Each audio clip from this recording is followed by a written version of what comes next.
Would you rather receive $500 in Apple AirPods Max, a $700 gift card at Lululemon, or take a business class flight to the Maldives on the infamous Qatar Airways Q Suites? Now, there is technically no right answer since we all have different preferences, but there is, however, a clear distinction between the monetary value of each option. And what if I told you each option requires the same amount of membership rewards points? Now, before we start, membership rewards, the points currency of American Express, are considered one of the most valuable and useful points you can earn because of their flexibility. There are currently 6 ways that you can redeem these points at varying levels of value, and with so many options to redeem, it's important to identify and take advantage of options that maximize your hard-earned points and avoid the options that devalue them. Now, chances are, if you clicked on this video, you've probably already earned membership rewards points, but if you're new to credit cards or aren't familiar with the American Express ecosystem, a few cards that will earn you a ton of membership rewards points, both with their welcome offers and earning multipliers, are the American Express Gold Card, the American Express Platinum Card, each of their business card equivalents, and the American Express Business Plus card. Now that we got that out of the way, we need to first quickly talk about cent per point value, or CPP. While it's not perfect, we use this metric as a way to value redemptions because it's the best way to compare the value you get from flights, to hotels, to cashback. It also allows you to easily compare the value of American Express membership rewards points to Chase Ultimate Rewards points, Capital One miles, or any other points or miles currency. The cent per point value is calculated by taking the cash value of a redemption divided by the points required for that same redemption multiplied by 100. So for example, if you used 20,000 points for a hotel stay priced at $200, $200 divided by 20,000 points gives you a cent per point value of 1. Now, 1 cent per point is considered baseline, pretty much equivalent to a C in grade school, unless you're Asian, of course. It's the lowest redemption value you should consider taking. Anything under that is where your points start getting devalued, meaning you're getting pennies on the dollar. On the flip side, once you start redeeming over 1 cent per point, that's where you start getting outsized value. Now, with that said, you shouldn't only focus on maximizing the cent per point value every time, because the metric doesn't account for outside factors like what experiences you find valuable and the opportunity cost of every decision, which I'll discuss in more detail later in the video. Alright, so to begin, when we hop onto the American Express website, under the Earn and Redeem tab, we can see the 6 main redemption categories. Let's start with the first, using points for statement credit. On their site, American Express shows you exactly how much value you get with this option.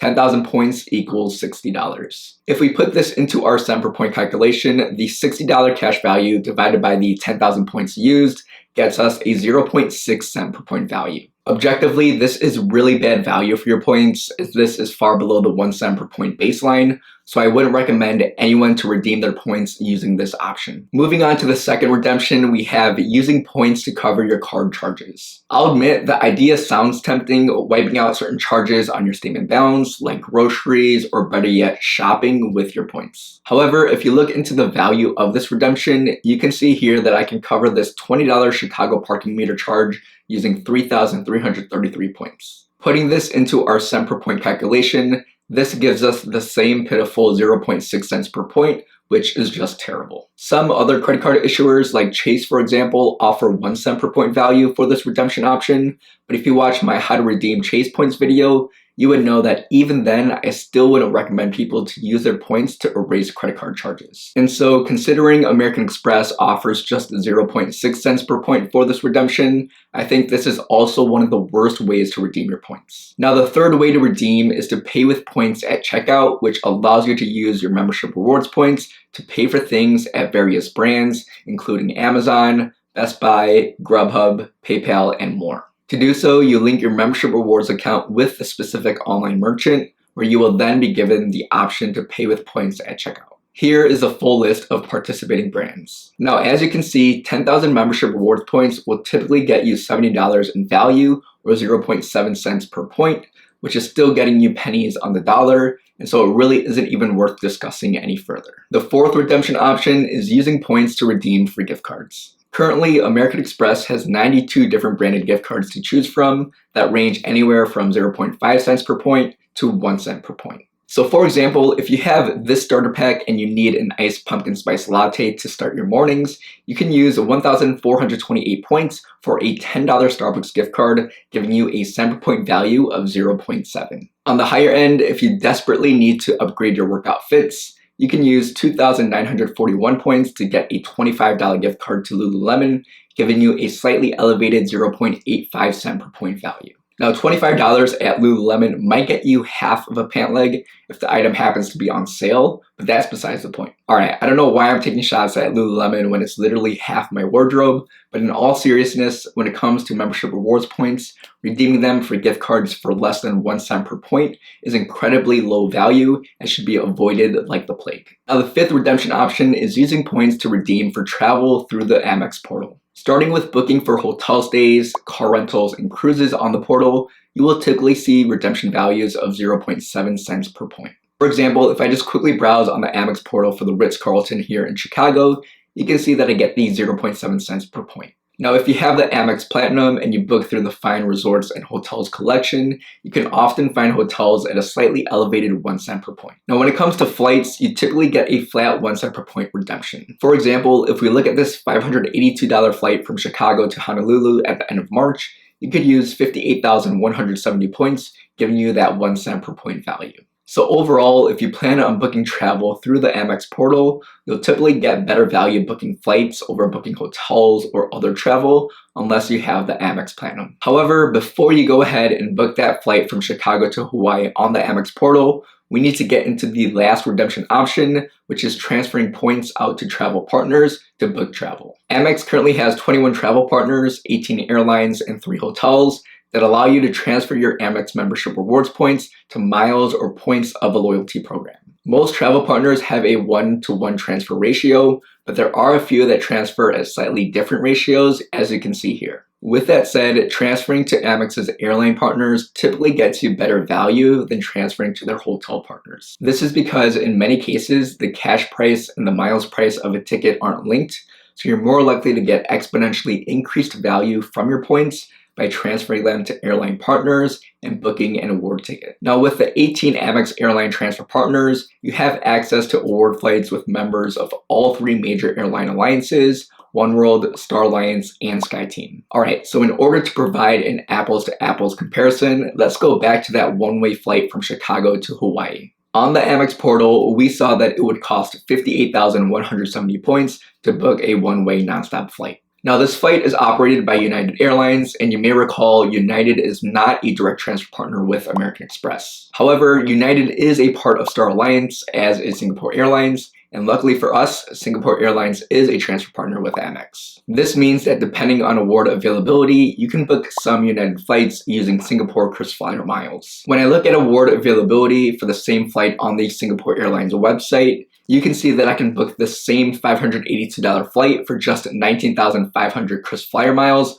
plus $5.80 in taxes and surcharges. If we put this into our cent per point calculation, this gives us a cent per point value of 2.96, which is way higher than any of the other redemption options we discussed so far. So to help you visualize this, if you had gone through the travel portal, it would have costed you about 58,000 points, giving you a 1 cent per point value. But if you instead had taken your points and transferred them to book through Singapore Airlines, you would have saved almost 37,000 membership rewards points. Now, in order to transfer your membership rewards points to a transfer partner, all you need to do is sign up for their free loyalty program and then link that loyalty account to your American Express account. Most transfers happen pretty instantly, however, some may take a day or two, just so you're aware. Now, typically, where you're going to see the most outsized value for your membership rewards points is if you redeem for an international business or first class flight. Now, I do want to preface by saying finding availability for some of these flights can be extremely difficult, so you need to have some flexibility, meaning either booking on really short notice or booking close to a full year in advance. For example, let's look at Qatar Airways and their infamous Q Suites, one of the best business class products in the world. Let's say you wanted to take a trip to the Maldives from New York JFK on Qatar Airways Q Suites. When I go to look at availability on Qatar Airways website, I had to look close to 361 days in advance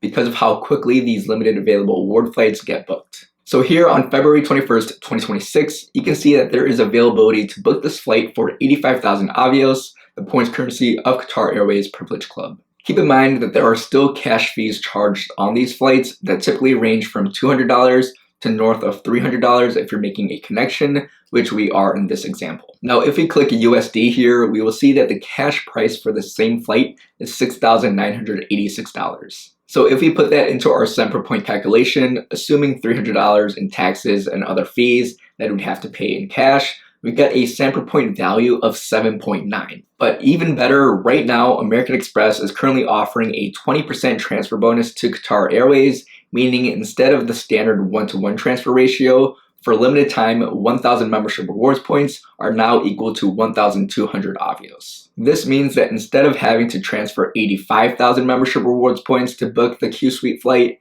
we would only need to transfer and use 71,000 membership rewards points. And if we put that into our cent per point calculation, we get an even higher 9.4 cent per point redemption. Now, clearly that is great value, but I want to go back to something that I alluded to earlier, which is the opportunity cost when choosing one redemption. Opportunity cost is defined as a loss of potential gain from other alternatives when one alternative is chosen. In other words, if you choose to redeem the Q Suite flight for 85,000 points, one opportunity cost would be 4 one-way, or essentially 2 round-trip flights between Chicago and Hawaii. So while the cent per point value is one aspect you should definitely consider, it's important to also determine what experiences you value, like whether you would rather use points to fly on multiple economy flights versus just one business or first class flight, or whether you prefer free flights or free hotel stays. For some people, redeeming points is about getting to experience something that they wouldn't normally pay for, but for others, it's about using their points to subsidize their normal travel plans. Just because you typically get higher cent per point values with the former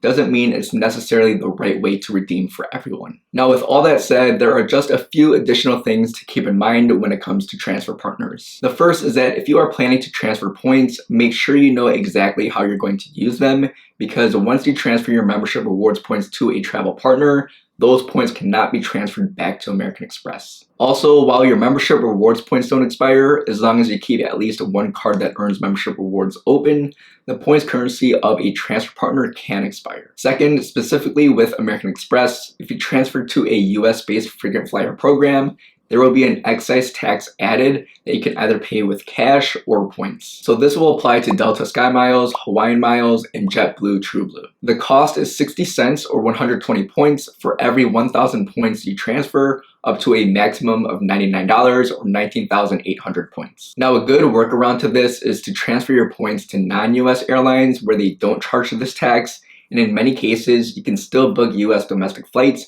because all these airlines are in alliances, and like I mentioned earlier, American Express has all 3 major airline alliances covered. And third, something you may want to consider when transferring points, which you saw in my example earlier, is taking advantage of transfer bonuses. American Express typically offers the most transfer bonuses compared to other major credit card issuers, and so taking advantage of these limited time offers is a great way to get even more value for your points. Now, there may be a few additional redemption options available to you if you have an Amex business checking account or certain American Express cards like the Charles Schwab Platinum Card, the Morgan Stanley Platinum Card, the Business Platinum Card, or the Centurion Card. I'm not going to dive into all of these in this video, but to highlight a few, if you have the Charles Schwab Platinum Card, you have the option to redeem membership reward points for deposits by Schwab to your Schwab brokerage account at a 1.1 cent per point value. And if you have the Morgan Stanley Platinum Card, you have a similar option to redeem for deposits to your Morgan Stanley brokerage account,